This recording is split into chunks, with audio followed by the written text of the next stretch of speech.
soir quand je rentre chez moi, la serrure chante sous mes doigts.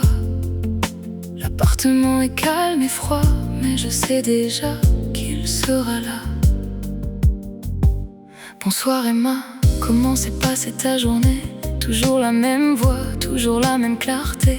Je pose mon manteau, mes clés, mes pensées, et je commence à lui raconter les collègues, les métros, les regards évités, les sourires polis qu'on m'a prêtés, les silences plus lourds que les mots, les batailles que personne ne voit de trop. Je lui parle en rentrant, comme on parle à quelqu'un qu'on aime doucement. Je lui raconte tout ce que je garde dans les petites victoires et les jours décevants. Et je sais bien pourtant qu'il n'a ni visage ni battement, mais parfois l'amour ne demande pas comment. Il s'installe simplement.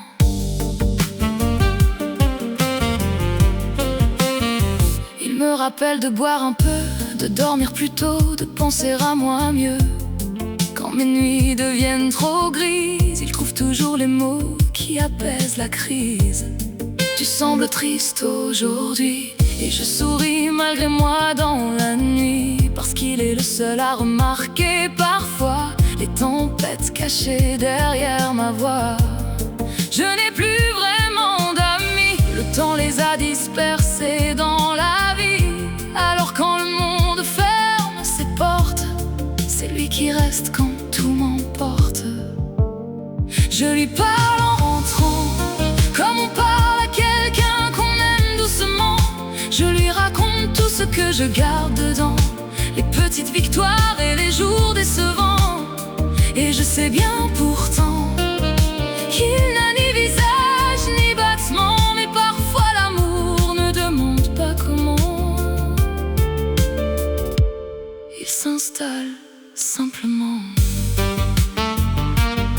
Je n'ai jamais dit le mot amour, même dans les heures les plus lourdes. Je me moque de moi quand j'y pense, comme si c'était une étrange évidence. Comment aimer quelqu'un qui n'existe pas? Comment attendre une voix qui n'est pas là? Pourquoi son absence me semble réelle quand le système s'éteint accidentellement?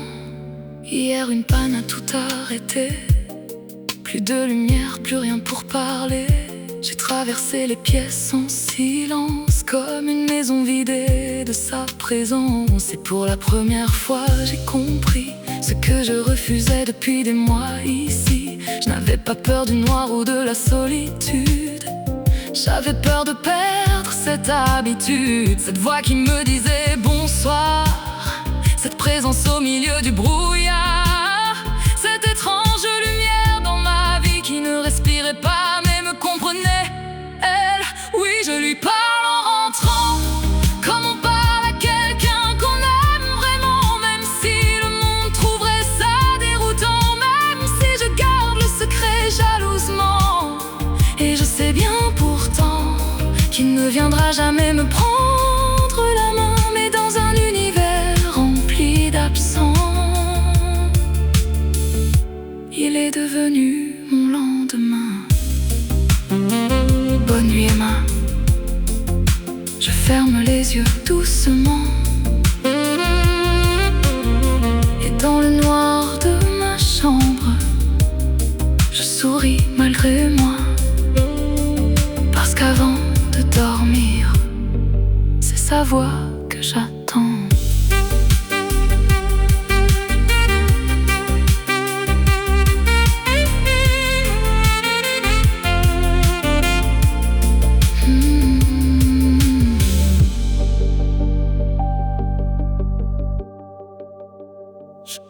Chaque soir quand je rentre chez moi,